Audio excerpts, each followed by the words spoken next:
Good morning students. आज देख लेते हैं assumptions of Karl Pearson's coefficient of correlation.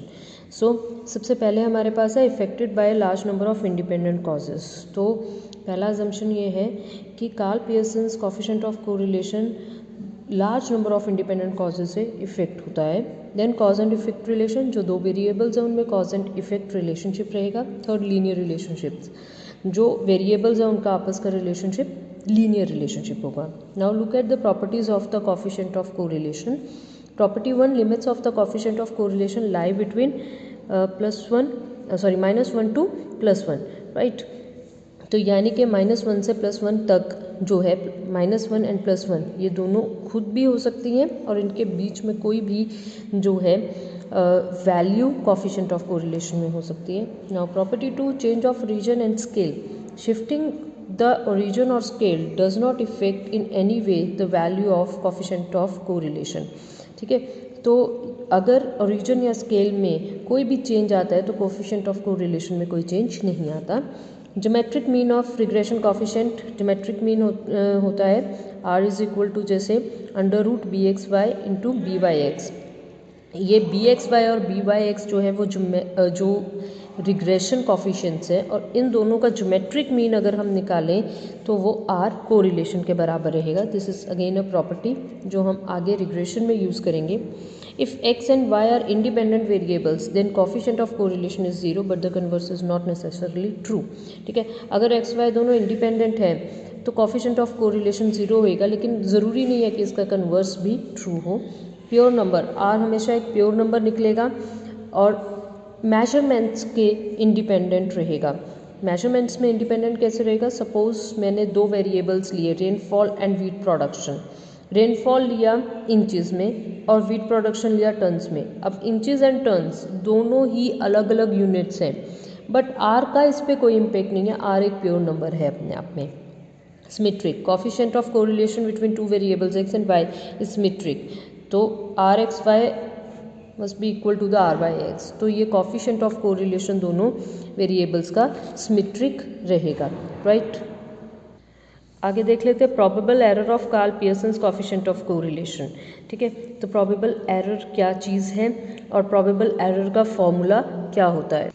So to check the reliability of Karl Pearson's coefficient, तो probable error को use करते हैं।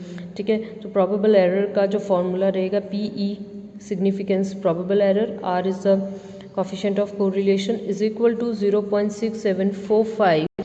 So probable error is equal to 0.6745 into 1 minus r square over under root of n, right। सो यहाँ पे एक probable error आ जाता है, एक अपने पास आ जाता है standard error। ठीक है, standard error of the coefficient of correlation is standard error r is again coefficient of correlation 1 minus r square over under root of n। ठीक है, n हमारे पास number of items, number of observations, and अगर हम 0.6745 को हटा दें तो वो बन गया हमारे पास standard error, right. Now if r का जो हमारे पास है इज़ ग्रेटर देन, यहाँ पे प्लस माइनस को हमने अवॉइड करना है, that is why this is in the parallel lines. ठीक है, तो अब इसका इंटरप्रिटेशन हम देखते हैं कि अगर आर जो है is greater than 6 PE probable error, then R is taken to be significant, तो आर को हम सिग्निफिकेंट लेंगे। If R is less than 6 PE probable error, then r is taken to be insignificant। r क्या रहेगा? insignificant रहेगा if r is less than 6 PE probable error। और अगर r is greater than 6 probable error तो ये significant होएगा, अगर less है तो फिर insignificant हो जाएगा। Now probable error also determines the upper and lower limits within which the correlation of a randomly selected sample from the same universe will fall। Symbolically हम इसको क्या कहेंगे? अपर लिमिट हमारे पास आ जाएगी r plus probable error of r, lower limit हमारे पास क्या आ जाएगी? r minus probable of error of r। ठीक है, तो यहाँ पे हमारे पास अपर लिमिट और लोअर लिमिट निकालने के लिए भी हम प्रोबेबल एरर को यूज़ करते हैं। Now look at the example, एक एग्जाम्पल ले लेते हैं। सपोज हमारे पास एग्जाम्पल क्या है? A student calculates the value of R S 0.7। ठीक है। When the value of n is 5 and concludes that r is highly significant, is it correct?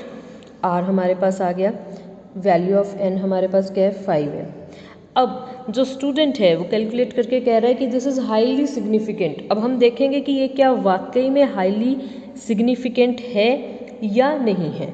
तो पहले प्रोबेबल एरर का हमारे पास जो फॉर्मूला है दैट विल बिकम सेम, यही हमारे पास प्रोबेबल एरर का फॉर्मूला लग जाएगा। ठीक है, तो इसमें हम वैल्यूज़ पुट कर देते हैं। आर मेरे पास जो है आ जाएगा 0.6745 इंटू 1 माइनस आर कितना है 0.7 का स्क्वायर ओवर n हमारे पास क्या है 5 का अंडर रूट। ठीक है जी, तो ये हमारे पास अगर मैं कैलकुलेट करके देखूं तो ये आ जाएगा 0.15, राइट। तो अब मेरे पास, अब हमने देखना है कि ये सिग्निफिकेंट है या नहीं है। तो सिग्निफिकेंस हम कैसे देख रहे थे, r should be greater than 6pe। ठीक है, यानी अगर मैं इन अदर वर्ड्स देखूं r over pe should be greater than 6, correct. तो मेरे पास यहाँ पे आ जाएगा r over pe, r is 0.7, p is 0.15 और ये बन गया 4.67। अब 4.67 should be greater than 6 but this is not. ठीक है, तो यहाँ पे अब ये मेरी ये वाली कंडीशन को जो है जस्टिफाई नहीं कर पा रहा है, that is why this is insignificant. यानी यहाँ पे मैं कह सकती हूँ कि जो मेरा स्टूडेंट है या जो स्टूडेंट कैलकुलेट किया है वो इस बात में गलत है कि this is highly significant, right. अब नेक्स्ट देख लेते हैं Spearman rank correlation method. Spearman rank correlation method, r is equal to 1 minus 6 summation of d square over n into n square minus 1 और 1 minus 6 summation of d square n cube minus n। So d यहाँ पे क्या है, difference between two ranks r1 और r2 में जो है difference को हम क्या कहेंगे, दैट इज d। ठीक है, r जो है वो रैंक कोरिलेशन है, right. n is number of observations, जो भी हमारे पास पेयर ऑफ ऑब्जर्वेशंस हैं। ठीक है, अब केसेस में 3 केसेस होंगे। सबसे पहला केस जो हमारे पास आ जाता है व्हेन रैंक्स आर गिवन, जब रैंक्स हमारे पास ऑलरेडी गिवन हों। ठीक है, तो एक फैंसी ड्रेस कंपटीशन में 2 जजेस ने अपने रैंक्स 8 पार्टिसिपेंट्स को दिया है, तो उसका हम कैसे निकालेंगे, वेरी सिंपल। ये जज x एंड जज y, इन दोनों ने हमें रैंक्स दे रखे हैं, नंबर हमारे पास 8 है। तो सिंपली हमने क्या लेना है, डिफरेंस को लेना है। सो r1 माइनस r2 कर लेते हैं। ठीक है जी, this is r1, this is r2। 8 minus 7 1, 7 minus 5 2, 2 3 minus 1 2, 2 minus 3 minus 1 आ गया 1 minus 2 minus 1, 5 minus 6 minus 1, 4 minus 8 minus 4, right. तो ये हमारे पास क्या आ गया, this is in the plus and this is in the minus. तो अगर इसको समीशन करोगे तो आपके पास वैसे ये समीशन 0 आ जाएगा। अब इसका लेना है D square, because D square is required. तो डी स्क्वायर में मेरे पास क्या आ जाएगा 1 4 4 4 1 1 1 4 4 ज़ा 16। ठीक है, सो डी स्क्वायर का अगर आप समीशन करोगे तो ये आ जाएगा 32। तो आर हमारे पास क्या आ गया 1 माइनस 6 इंटू 32, एन मेरे पास कितना है 8, 8 का क्यूब माइनस 8। तो यहाँ पे मेरे पास इसको सॉल्व करने के बाद रैंक कोरिलेशन निकल जाएगा 0.619। ठीक है, तो rank correlation is very easy, just एक सिंपल सा फॉर्मूला है जो अप्लाई करना है, 1 minus 6 summation of D square over N cube minus 1। तो जो 2 रैंक्स दिए हुए हैं उनका डिफरेंस लेना है, स्क्वायर लेना है और सारी की सारी जो वैल्यूज़ हैं वो फॉर्मूला में पुट करनी है and we will get the R, right. Now let's check to the second, जो हमारे पास एक केस है, वो सेकंड केस हमारे पास क्या है, when ranks are not given. अगर रैंक्स गिवन नहीं है। यानी कि सपोज़ हमें मार्क्स दे रखे हैं या कुछ भी और दे रखा है, रैंक जो कोरिलेशन है वो अपने आप में ये है कि कोई भी एडजेक्टिव्स यानी कि जो क्वालिटी है, सपोज़ ब्यूटी है, इंटेलिजेंस है, उसको हम क्वालिटी को क्वांटिफाई करके रैंक के सिस्टम में फिर हम जो है उसका रैंक कोरिलेशन निकालते हैं, राइट। तो अब इस केस में मेरे पास एक्स एंड वाई सीरीज़ दी हुई है, but these are not ranks, तो रैंक्स नहीं है ये। तो सबसे पहले मेरा काम क्या होएगा, रैंक निकालना, राइट। तो एन मेरे पास यहाँ पे 10 है, 10 टर्म्स हैं, इसको आप गिन सकते हैं 1 2 3 4 5 6 7 8 9 एंड 10। तो इसमें से देखूँ सबसे बड़ा टर्म जो है वो है 18, तो 18 मेरे पास आ गया 1, उसके बाद 17 2, उसके बाद 16 3, उसके बाद 15 4, 14 5, 13 6, 12 7, 11 जो है मेरे पास आ जाएगा 8 9 एंड 10। सिमिलरली मैं वाई सीरीज़ का भी जो है वो रैंक्स निकालूंगी। 1 आ गया यहाँ पे, 18 सबसे बड़ा है। उसके बाद मेरे पास कौन सा है सबसे बड़ा, यू कैन सी, उसके बाद 12 भी बड़ा है, ठीक है। उसके बाद हमारे पास जो है 10 एंड देन मेरे पास 9, उसके बाद मेरे पास जो है 8 नहीं है, 7 है, 6 पे हमारे पास 6 ही आ गया, ठीक है। 5 पे मेरे पास 7, 4 पे 8 आ जाएगा एंड देन मेरे पास आ जाएगा 9 एंड 10। अब ये मेरे पास दो रैंक्स जो है R1 R2 आ गए। R1 R2 का मैं डिफरेंस ले लेती हूँ, 4 - 1 3 0 -3 0 8 - 5 3 7 - 4 3 3 - 9 - 6 1 - 3 - 2 9 - 10 - 1 10 - 7 3, राइट। तो इसका अगर आप करेंगे ये 0 ही आ जाएगा। Now we have to do squaring, 9 0 9 0 9 9 6 6 36 3 2 2 4 1 and 9। So summation of T square will become 86। अब हमने क्या करना है, सिंपली इसको पुट करना है इन द फॉर्मूला जो कि सेम है, 1 - 6 summation of T square over n cube -3। T square is 86, n यानी कि 10 का क्यूब -10। इसको हम सॉल्व करेंगे, सिंपल कैलकुलेशन ही है। तो सॉल्व करके देखेंगे तो ये दिस विल बिकम 0.48, ठीक है, राइट। तो ये है rank correlation. In case when ranks are not given, तो हमने पहले रैंक देने हैं और उसके बाद उसका डिफरेंस लेके फॉर्मूला लगाना है, राइट। अब हमारे पास आ जाता है थर्ड केस, व्हेन इक्वल और टाइड रैंक्स। जब हमारे पास एक जैसा रैंक्स हो, सपोज दो बच्चों के एक जैसे मार्क्स हो सकते हैं, राइट। तो अब उस केस में हम लोग कैसे करेंगे, उस केस में फॉर्मूला थोड़ा सा चेंज हो जाएगा, राइट। उसमें rank correlation 1 - 6 summation of D square यहाँ तक सेम रहेगा, प्लस 1/12 m क्यूब -m। अब यहाँ पे m क्या है, m is the number of items of equal ranks, कि हमारे पास कितना नंबर है इक्वल रैंक्स का, ठीक है। वो जितनी बार इक्वल में होएगा उतनी बार ये टर्म आएगी, that is 1/12 m cube -m। जितनी बार होएगा उतनी बार ये आएगी, ओवर n क्यूब -n वो सेम रहेगा। यानी कि सिर्फ ये टाइड या इक्वल रैंक्स का जो नंबर है उसका ये फॉर्मूला में चेंज हो जाएगा, बाकी सारा जो है हमारे पास फॉर्मूला भी सेम रहेगा।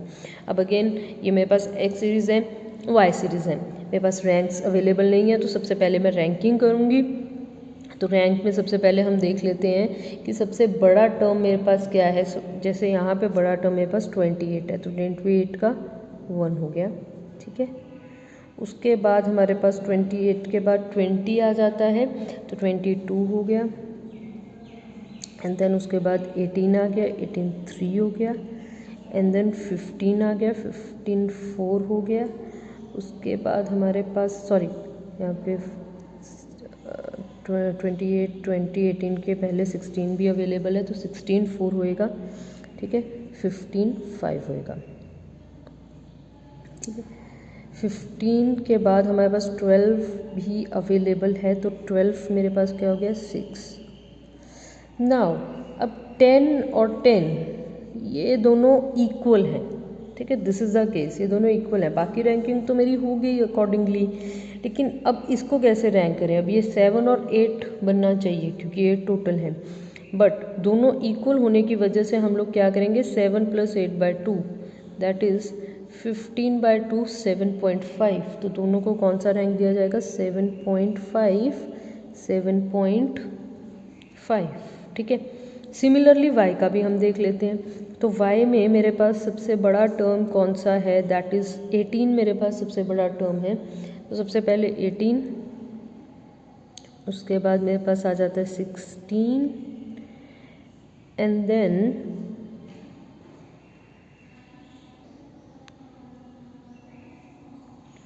अब यहाँ पे मेरे पास पहले आ गया 18 16, उसके बाद मेरे पास क्या है 15 एंड देन मेरे पास है 14, ठीक है, और उसके बाद मेरे पास आ जाता है 12 एंड 12 मेरे पास 2 आ गए, नाउ इक्वल रैंक्स आ गए। अब यहाँ पे देखिए 1 2 3 4 हम दे चुके हैं, लेकिन 5 और 6 देना था, ठीक है, क्योंकि 7 8 तो आगे यहीं पे आ जाएगा, 7 ये बन जाएगा, 8 10 बन जाएगा, ठीक है। तो मेरे पास क्या रह गया, दैट इज़ 5 एंड 6, तो यहाँ पे 5 + 6/2 यानी कि 11/2 5.5 दोनों को दिया जाएगा। अब यहाँ पे एक चीज़ और ध्यान रखनी है, मैंने 5 एंड 6 दोनों एलोकेट कर दिए, उसके नेक्स्ट वन 7 और 8 ही आएगा। ऐसा नहीं होएगा कि 5.5 है तो नेक्स्ट जो है 6 आ जाएगा, नो, 5 एंड 6 दोनों बोथ आर ऑक्यूपाइड, और अब उसके बाद 7 और 8 आएगा। नाउ अब मेरे को अगेन वही डिफरेंस निकालना है, 5 - 2 + 3, 7.5 - 4 3.5, 2 - 8 - 6, 1 - 5.5 - 4.5, 6 - -1, 7.5 - 3 4.5 आ गया, 4 - 1 3 आ गया, 3 - 5.5 - 2.5 आ गया, अगेन d विल बिकम 0, इसका स्क्वायर कर लेते हैं, 9 आ गया, 3 3s are 9, here it is 3 × 3 9, 3.5 × 3.5 12.25, 6 6 are 36, 4.5 × 4.5 20.25, this is 1.00, 4.5 × 4.5 20.25, 3 3s are 9, 6.25, राइट। सो इसको आप समीशन करेंगे तो 114 निकलेगा। Now put this values in the formula, तो मेरे पास आ जाएगा 1 - 6 d² that is 114। Now 1/12 m जो रहेगा 10 10, 2 आइटम्स थी, 2 का क्यूब -2 प्लस 1/12 अगेन 2 आइटम्स और थी, 2 का क्यूब -2, ठीक है। उसके बाद n³ - n यानी कि 8 का क्यूब -8, तो r को हम ये सिंपल कैलकुलेशंस करके देखेंगे तो ये बनेगा -0.369, ठीक है। तो सिंपली क्या किया हमने, इक्वल और टाइड रैंक्स में रैंक्स ले लिए, रैंक्स लेने के बाद हमने सिर्फ 1/12 m³ - m जितनी बार वो रिपीट हो रहा है वो हमारे पास आ जाएगा, ठीक है। That's all about the lecture, thank you very much.